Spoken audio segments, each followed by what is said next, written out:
Hey, you're the newest member of the GUNTALK After Show Club. Yeah, you're already a member since you downloaded the After Show, and that means you're serious about shooting, safety, and gun-related issues. Man, if you come to the right place, you're among friends and like-minded people here. Hey, if you're on hold, stay there, because Tom is coming back to the microphone. And during the After Show, you can take your time and really dig into those issues. So once again, here's Tom Gresham, our show producer Jim Kinsey, Michael, and Michelle.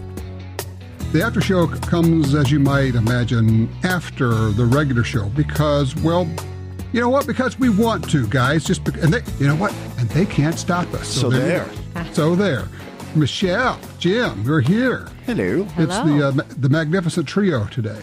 Yes. Yeah, there's three of us then, right?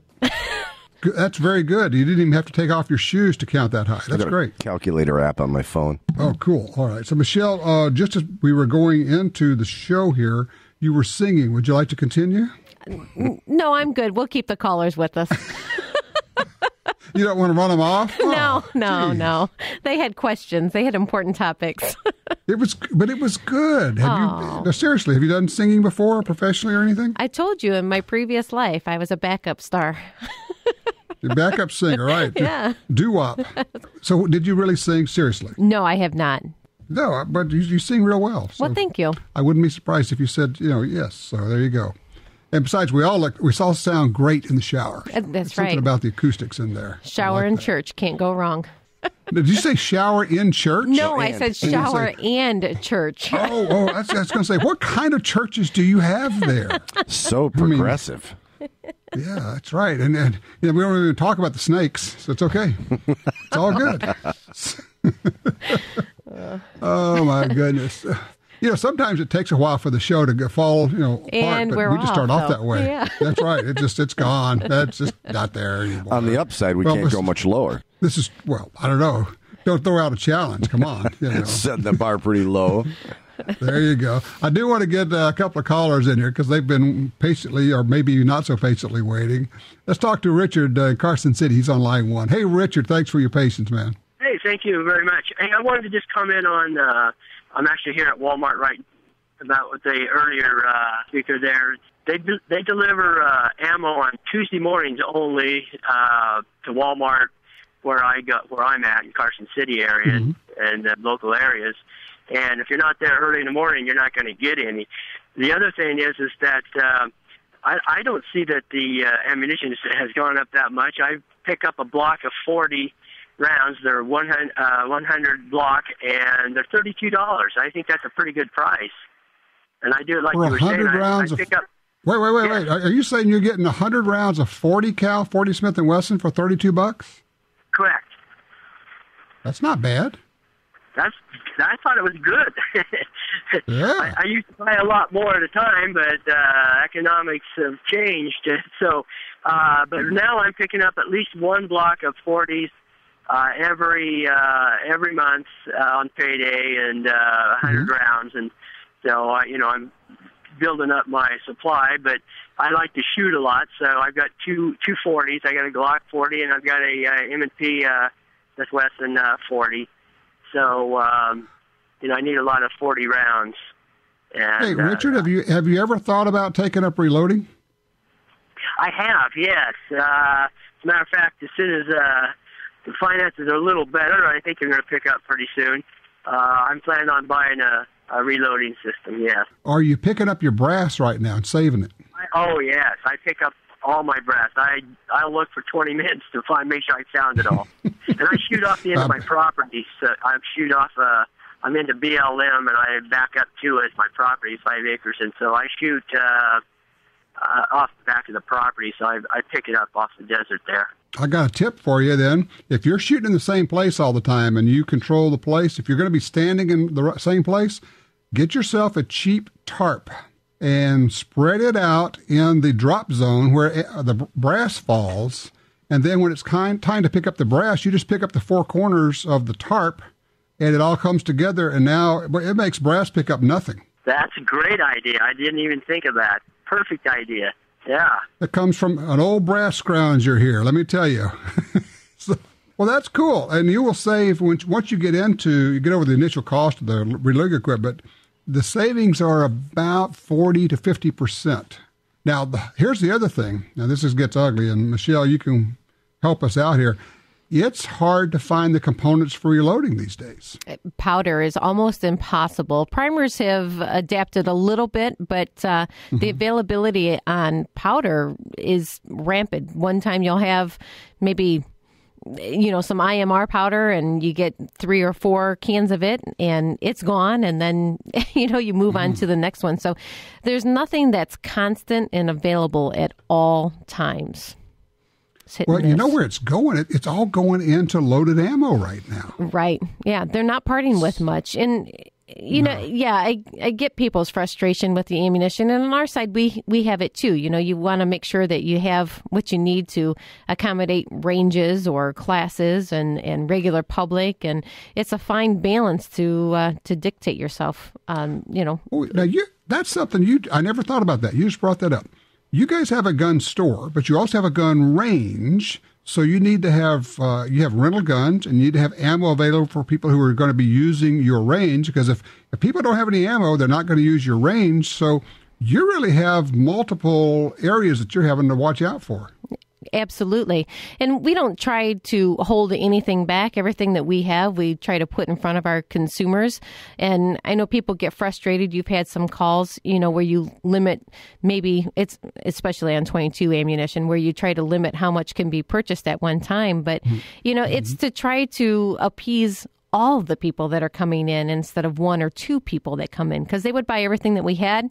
And whether they're going to keep it or resell it, we have no idea, but, we want to make everyone. 2 people happy and everybody else is unhappy because they can't find the ammo. Right. So it's just trying to play a game to accommodate as many people as possible. People say, well, when's it going to get better? I don't know. In my crystal ball, I'm not seeing what happens to make it get better. You guys have any feel for that at all?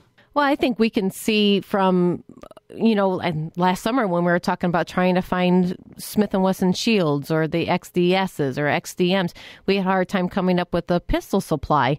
And so once those guns got released a little bit more easily, then all of a sudden we couldn't find ammunition. So the gun sales are up. Ammunition sales are going to go up. More people are getting involved in our sport. It's a good problem to have, but it's... I'll tell you how we could have more ammo, or how we could have enough ammo, is if ammo prices went up 50%. 2 things would happen.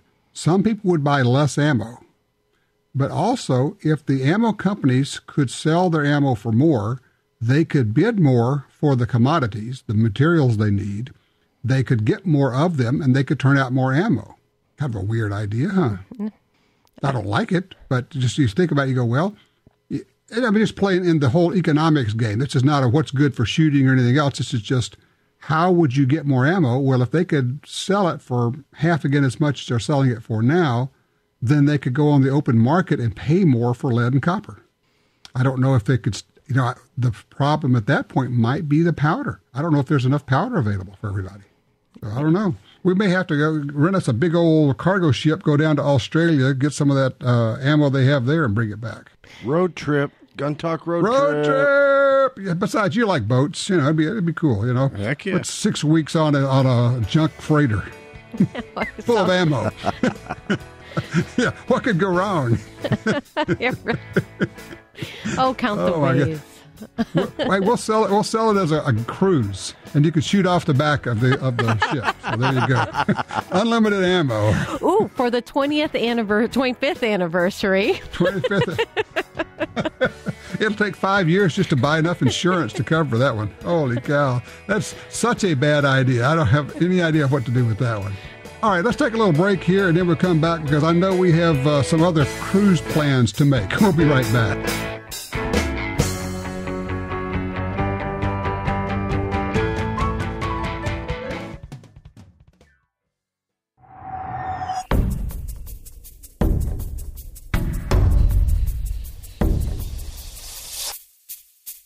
The Smith & Wesson Bodyguards. Carry more comfortably, walk more confidently. When it comes to personal protection, nothing beats a Bodyguard. Choose the lightweight, compact, and concealable Bodyguard 380 pistol or the Bodyguard 38 revolver, both with a built-in laser sight. The Smith & Wesson Bodyguards. Carry more comfortably, walk more confidently. All right, back with you here. It's Jim and Michelle, and it's just us guys, so we get to talk about the things that we want to talk about. So how much ammo could we get on a 600-foot freighter anyway? Well, enough for the three of us anyway. Yeah. You had asked about, what's going to happen down the road and your crystal ball, etc. I'm real curious, and I'm not going to make any predictions, although I've been highly accurate in those. With the 2016 election, between the 2016 decision and the 2017 inauguration, I'm curious what's going to happen in that little window there, assuming we get one of our guys in there. In the time after the election and before the next president comes in? Yeah, it could either go way up, way down, or nothing. I mean, depends on who gets elected. Right. If we get one of our guys in, that'd be cool. But then, he's going to make a last-ditch play to do something. So it could be real volatile. It's going to be interesting. So if Hillary gets elected, what do you think happens? I run to the men's room and just barf all over the place. Myself. I know. Yeah. You can start that now. You shouldn't have to get elected. Just her name. There's a real good chance that somebody else will pop up out of nowhere on the Democratic side. Yeah, I believe and that. And the Republicans are a goat rope and just continue to be. And here's the other thing. And yes, I know the Republicans are better than the Democrats, but you just look at John Boehner and what he does out there and how he has caved completely on the amnesty deal. And he's a get-along career politician. Let's not make any waves, and let's certainly not do anything that would make the public not like us. Oh, sure. He's ultimate rhino. What an unbelievable coward he is. Yep. I'm so proud that he represents our state, too. Yeah. So, What's your take on Scott Walker? I got to tell you the truth. I haven't paid any attention to any of them, really. A little too early? I mean, it's kind of like, they've got a dozen of them out there playing, and what's the point at this point? I would not support Huckabee just because of other issues. Obviously, Christie is a no-go. Christie makes me go to the third party, which I never thought I would do or say. But if it's Christie, I'm gone. Republicans have lost me. Okay. Jeb, same thing? I don't know. Don't know about him. I mean, the Bushes have not been kind to gun rights throughout, neither of them. So I'm not real keen on that.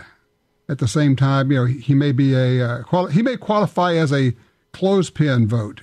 Put a clothespin on your nose and pull the lever. I like the visual. That's great. I don't know. I just don't know. I mean, I'm probably closer to a Rand Paul kind of line of thinking. Right. I don't know that that's any kind of possibility. I think the Democrats are rooting for him because they feel like they could probably defeat him. Right. He's not winnable. But who knows?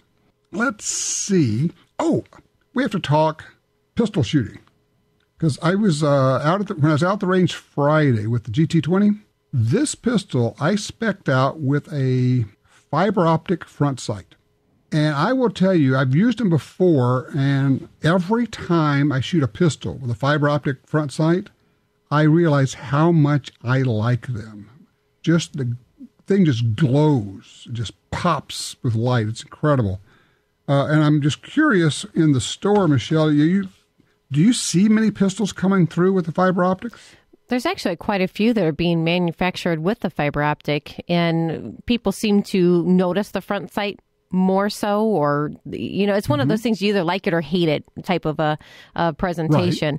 Right. But and I'm not trying to pick on you, but for sure, people that have a little eyesight blind as bats is what you're trying to say. Thank you very much. But that's right. It makes a difference for people because it does stand out on that black background with the target, and maybe it makes that focus a little bit better or a little bit easier. And so there definitely is its place. I think your eye pops to the front sight quickly because it's basically glowing. It's like having a flashlight on the front sight. And, that's where you're supposed to be looking anyway. Exactly. And I really like it. This one, there are a lot of good ones out there, but this one really works well. And it's got a big black target style backside, rear sight. And so the round green fiber optic front sight just settles into that notch really nicely. Those fiber optic I was sights, liking it. Those are strictly ambient light, correct? There's no battery power, and there's no. That's right. They're ambulance light. Yeah, it's ambulance light. That's close. Ambulance light. Yes, it's just whatever the light is. They gather it, and then somehow through magic pixie dust, they shoot the light out of the back end of this fiber optic thing. And you don't need a lot of light, but obviously you do need some ambient light. So it is not a night sight. It's not a tritium glow-in-the-dark night sight. Right. You have to have a little bit of light out there for it to work. Ambulance light. Ambulance light. There you go. So, I have a way with words. It's just all bad. So what can I tell you? I speak Southernese, as Jimmy Buffett put it. Sweet.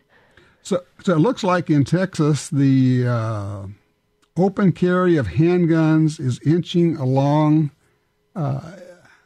It's going to be interesting. If it gets passed and they actually get to where you can open carry handguns, what they'll probably do is say you can do it, but you have to have a permit. You have to have a concealed carry permit to open carry. Well, that's money-based. That's what it's all about. Well, yeah. And it'll be a compromised position. And what will be interesting is that the guys who've been doing the open carry of their AKs and their ARs will claim victory because we drove them to that. And the other side will say, no, we did it in spite of your best efforts to screw it up. We would have done it 2 years ago if you guys hadn't been pulling stunts like this. Right. So it'll be the same old, I'm guessing. I guess open carry's cool. I just don't want to give up that strategic advantage. Like, why do I want anybody to know I'm carrying? I mean, it's different when you're trying to be an ambassador to the sport and et cetera. Yeah. But if you're just out on your own, minding your own business, why do you want anybody to know about it? I'm with you. Because you're cool? Well, I will tell you, for a lot of people, that's it. They will claim all these other reasons, but it's really a way to say, hey, look at me. Yeah, well. That's what's going on. I mean, I acknowledge it, understand it. I'm not saying it's necessarily wrong. I'm just saying that if they would get off of their high horse, some of them, they would look at it and they would say, yeah, that's really what it's about. I want to start the conversation. Okay, fine. I want people to notice. Okay, fine. I'm just not that. I don't want people to notice. I want to move like a ghost. I don't want people to pay any attention. I want to be, what do they call it, the gray man. Just don't want anybody to pay attention to me as I move around. Please welcome Stealth Gresham. That's right. Can I introduce you at your shows? Sure. Superhero. But you have to do it in a voice that no one can hear because I'm stealthy. So it'll be a silent introduction. Please welcome. See, that's how sneaky this guy is. He's a ninja dude, It's like the old joke. You want to see the fastest draw in the West? You want to see it again? Blazing Saddles. There you go. That's, classics never some die. Some of the best jokes ever. That's it. They just continue to offend. There were some, speaking of, I just spin off to movies. There were actually some pretty good gun handlers. You know who was one of the better movie gun handlers out there? Was Sammy Davis Jr. Really?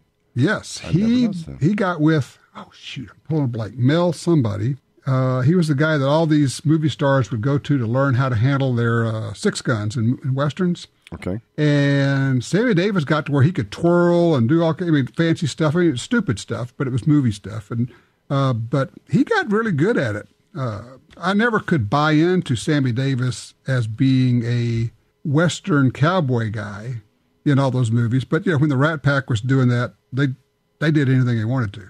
Well, on the bright side, his horse didn't have a lot of wear and tear because he only weighed like 83 pounds or something, didn't he? That's true. He's just a little guy. A skinny little guy. That's true. But, yeah, he was pretty good at that stuff. A lot of them did all that twirly stuff. Now, if you notice the past, I'd say 5 to 10 years, the NCIS and all the other dramas on TV, police dramas, the Blue Bloods, everything, are way more gun conscious with trigger function, finger out of the trigger guard. Yes. Overall gun safety. It's cool. I think they're all getting trained up. Yes. And it's interesting you mentioned NCIS. I think that franchise has been particularly good both with rifles and with pistols. Now, they do some stupid stuff, clearly because it's TV stuff. But somebody has trained them up on how to hold a gun, how to move, that kind of a thing. And occasionally I'll find myself saying, oh, that was dumb. What are you thinking there? Like we got a gun on somebody, and then you're going to handcuff them. So you take your gun and put it in your holster, and then you handcuff them. Right. Thinking, well, that actually probably is not a real clever idea. Yeah. Yeah. But that's just what it is. But I mean, overall, I mean, finger out of the Yeah. trigger guard, especially, I've noticed. And in the past, they always had the finger in the trigger guard. Always. Right. And they're not doing the Sabrina style deal of the gun pointing up the nostril when they're going around corners, where you have the pistol pointing straight up into your face. We call that the full Sabrina. Full Sabrina. From Charlie's Angels. Yes, that was. Oh, yeah. Yes, there you go. You got to catch the reference, man. See? It's a Charlie's Angels thing. Wow. Blast from the past. Kate Jackson was the hottest, for the record. Okay. Here's one. I think we can talk about this.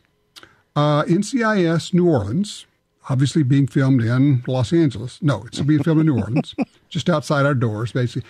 And we and our staff know some of the people making the show. So, because of what we do, working with Double Tap Ammo, Mike McNett, I don't want to go too far with this, but there's going to be some Double Tap Ammo involved in NCIS New Orleans. Nice. That's cool. And there's some storylines there that we kind of fed in that I think are going to be fun. And I don't want to talk about them here because that would ruin it for somebody because they'd figure it out. But I'm just saying, this would be cool, and they're going to have a really good technical advisor. That's kind of fun. With the emphasis on double. Double. Could be. Could be. We don't need to go any further than that. But that's a fun. I will say this: that show, the pilot, was not fabulous because they were still trying to figure out what a New Orleans accent was. But for those of us down here, they pretty much have nailed a lot of it, and I like seeing a lot of the scenes because New Orleans is just a cool place. I have always had the belief that there are probably only really 4 truly unique cities in the U.S. New Orleans, New York, Chicago, and San Francisco. Places that have their own culture, their own identity, their own feel. I mean, there are a lot of big towns and good towns, great towns, but I mean, does Dallas really have its own, not really. It's not like they have music or a thing there. So anyway, I always like to throw that out. You might throw Nashville into the mix. That may be number 5. They're pretty unique. Maybe, but isn't Nashville more of just an industry identity of being country music as opposed to having a history or a feel that's its own? I don't know. Yeah, I think the two have kind of melded together. Could be right. Well, you know what? I will be in Nashville in about 2 months, maybe less, for the NRA show, which will be held there. Well, we'll talk before then, right? Maybe you won't. I would rather not. I'd rather not talk to you guys at all. But they make me do this. So what can I tell you? Speaking of which, next week we'll tip off for those listening to the after show. We're going to be doing the show from Germany. Mm-hmm. All of us, right? We're all going there? If that's right, we're all going. That's right. That's assuming that we get the wires on the little tin can thing, the string is pulled tight enough, and we get the connection going. Yeah, there's a show there called the EWA show. It's essentially the European SHOT Show. And this will be my first time over for that. And so EWA, the acronym stands for the European SHOT Show, right? It actually is IWA, which I don't think is European unless you spell it the way I spell, which could be the I, could be exactly. I don't know. Exactly. I don't know. Without spell check, I'm nothing, and with it, I'm barely anything. So there you go. Well, we'll keep our fingers we'll crossed try to make that work. Works out smooth, yeah. No kidding. So we'll work on that. And then we will put out the video of the GT20. Okay. Ooh. I didn't want to go into too much detail live on the air, but I will give out a little bit more here. The video, we have a turntable that we put guns on to shoot video of. And it's like white, no shadows kind of a thing. And when you get up really, really close on a gun and it's turning really slowly, you get the lines, the way they photograph cars, and you find that the lines, the curves on a gun are absolutely sexy. It's just, you got cool lines. The beaver tail comes up and the grip curves around, and there's some neat stuff you can do with the photography with that. What I noticed on that, you sent me that link. It was very cool. That's right. I sent you the link. Yeah. Yes, you didn't get it, Michelle. Yeah. She'll have to see it before she leaves.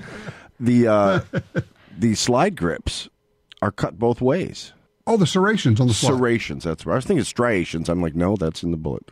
Yeah, serrations. The yes, serrations. We have serrations in the back and in the front. And part of that is just styling, and part of it is some people do a press check by grabbing the serrations in the front and press back on the slide to do a press check there. Yeah, but it has both. I thought that was kind of cool. It has both. It has checkering on the front of the grip, which is really well done. It also has, and I have to say this, decorative checkering on the front of the trigger guard, but the front of the trigger guard is no place to put a finger. You'll occasionally see people, if they're shooting right-handed, they'll wrap the left index finger on the front of the trigger guard. Negative, do not do that. Bad idea, not a good way to shoot. This is decorative. This is not a place to rest your finger. Explain why. Well, you are giving up the grip power of your left index finger, which should be wrapped around your hand. It's like if you, we can have people do a gun grip right now. Put your left hand out in front of you, palm facing you, thumb pointing straight up, all fingers together. Your palms facing you. Take your right hand and make a fist and just push it into your left hand, and then wrap your left hand around your fist so that your two thumbs are pointing up straight together. That's essentially a gun grip that you ought to have. Now, if you take your left index finger off of that, you lose strength. Oh, you feel your wrist move too. Yeah. Why would you do that? Because the strength, the grip that you put on that gun is what controls recoil and muzzle rise. If you start giving that up, you're going to have more muzzle rise, more felt recoil, and slower follow-up shots. So it's all about technique that allows you to make faster shots, more accurate shots. He knows a lot about shooting. He should have his own show, shouldn't he? He's going to catch on. He's good. He's really good. Got you. Boy, do I have you guys fooled. So far, so good. Yeah. All right, let me ask you, Michelle, you guys don't sell any 10 millimeter, do you?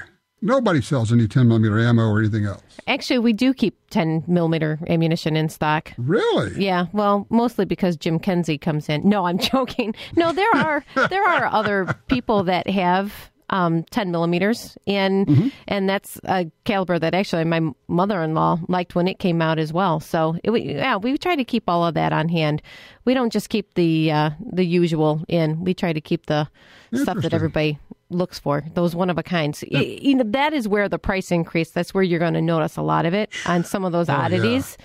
But, they're not making a lot of it, so it's going to be pricey. And that's what I was talking to Jim earlier when we were off at a break. I said, the problem is these companies, because they're making so much of their ammunition, can only afford to shut down a line and make it once or twice a year for production. 9 and 380, very similar.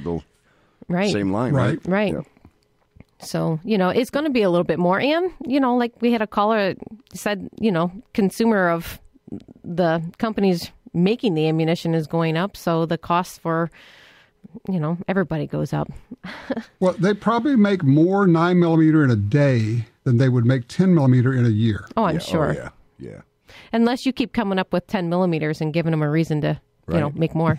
For the 21st anniversary, we'll have... Yeah, I don't think our few hundred guns is going to have a whole lot of impact on them, but they are going to be very cool guns. I will tell you that. It's a good-looking gun. Hey, Tom, everybody will be able to see it. Mm-hmm. In the spirit of Arnold Horshack, you remember him? Yes, I do. Welcome back, Cotter. Welcome back, Cotter. That's right. Will the GT20 be able to chamber 40? It will chamber it. You just won't go off. You have to be more specific with these questions. You answered his question, yes. You answered my question. That's right. Yes, it will chamber.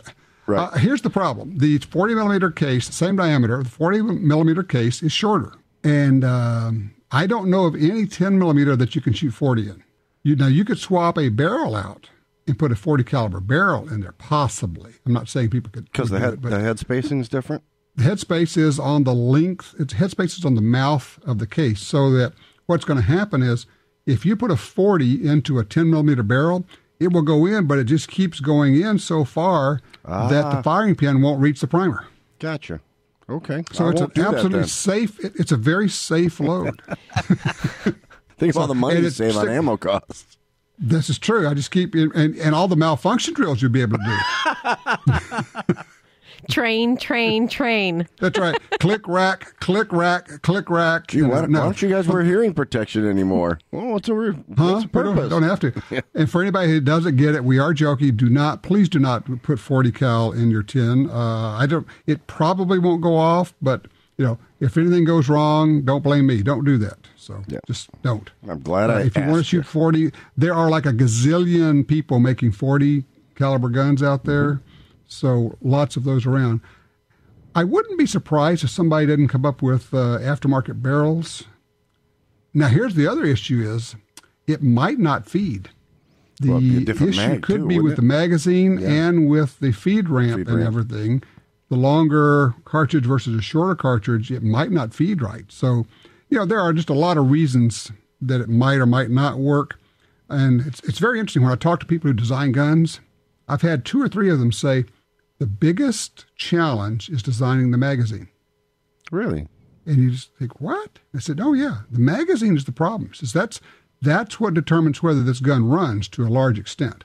Is can we get it to hold the ammo at the right angle so it gets picked up, so that the nose doesn't pop up too high when it comes out or too low, and it's lined up with the bore and all the rest of it.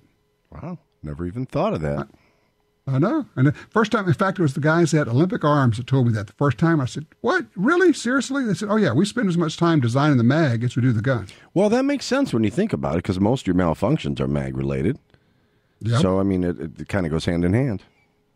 Well, and think, okay, if it came out of the magazine, the feed lips, so that the nose popped up high, that's going to cause a jam. If it's down too low, it could cause a jam, depending on what kind of feed ramp it's got on the barrel. It's just, there's a lot of stuff going on there. And that's why now they're using these high-speed cameras so they can see what's going on in really minute detail.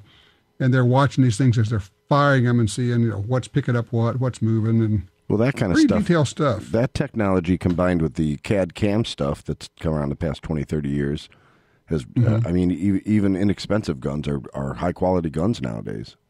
Now, that's an interesting point. Even inexpensive guns are high quality because they're designing them all on CAD CAM machines. And then they feed that drawing into a CNC machine. So what happens is the first gun they produce, the prototype, is essentially the production gun. Right. The consistency, the tolerances are virtually identical.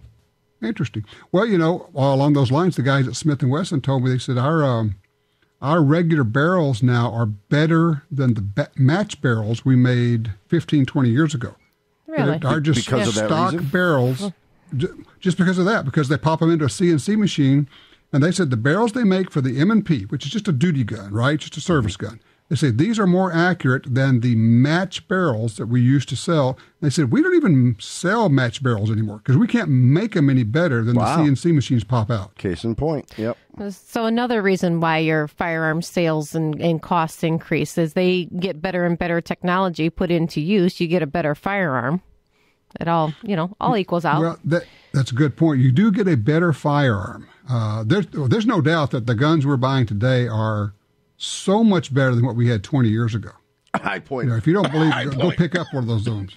Come on. High points are okay. If all you got is $200 and you need a defensive gun, I would take a high point. I would carry it all the time because they may not be super fine or super accurate, but if they'll go bang reliably, that's all I need for a self-defense gun. In defense of them, they do make a really nice 9 carbine. Highly reliable, actually. So. Yep. Yes, they do. And I'm kind of a fan of the whole concept of a pistol caliber carbine. I like that idea. But you know what I do want? I do want to get a lever action in 357. I was just going to say lever action in 357. How weird. I mean, wouldn't that be just... I know there are people making them. I just don't have one, and that's only because I just haven't bought one. Well, didn't Henry make one and Marlin made one? Yeah, Marlin made one. I thought Henry did it one time. Stories out there. I'm not sure what's going on with Marlin, if they're even there anymore. But Henry definitely did, and I think some of the Italian makers, Pedersoli, some of those, Michelle, there's some Italian people, gun makers out there. Right. Cranking those out. Cimarron, Cimarron, yep. And if you had a 357 mag, you could shoot 38 special in it. And it'll be wad cutter loads. That would be just a pussycat to shoot. Oh, yeah. No recoil there. You're all going to sign up for mounted shooting competition. Cool. Riding horses and shooting guns. Sweet. I'm there. They're doing that, right? It's like barrel racing, but shooting guns while you're doing it. It's like cowboy action to the max. It is. It is so cool. It's very visual. I want to get to one of those and do one of our episodes of our TV show, GUNTALK TV show on that. So just now, because it just looks so cool. Right. Now your shooting could really come down to the ability of your animal. Well, plus there's special training for those animals, right? You can't just take any horse and start shooting from it. Well, no, yeah. You got to get a horse They got to trained. be sensitized to it. No. It's that old guy where the guy says, "Can you shoot off this horse?" The guy says, "Sure." And he goes out and gets bucked off, of course. He said, "I thought you could shoot off that horse." He says, "You can, once." The whole Jeremiah Johnson scene comes to mind. Yes, that's it. It's exactly, Of course, my problem would be I would end up shooting my own horse out from under me, which would be a bad thing, So I'd have to they're not carry going to him let back me to do camp. that. But if I do that, it's going to be like on a bicycle with training wheels. I was wondering if I could compete in that, but with a motorcycle, because I'm more comfortable on a motorcycle than a horse. Absolutely. I'm in. Actually, segways. Segway shooting match. Oh, yeah. Now, but what I want to do is I want to put a full auto mounted to the rail on a Segway. Ooh. Now, let's find out just how good those gyros are. Ooh. I like gyros. I like all Mediterranean food, though. No, not that, you silly.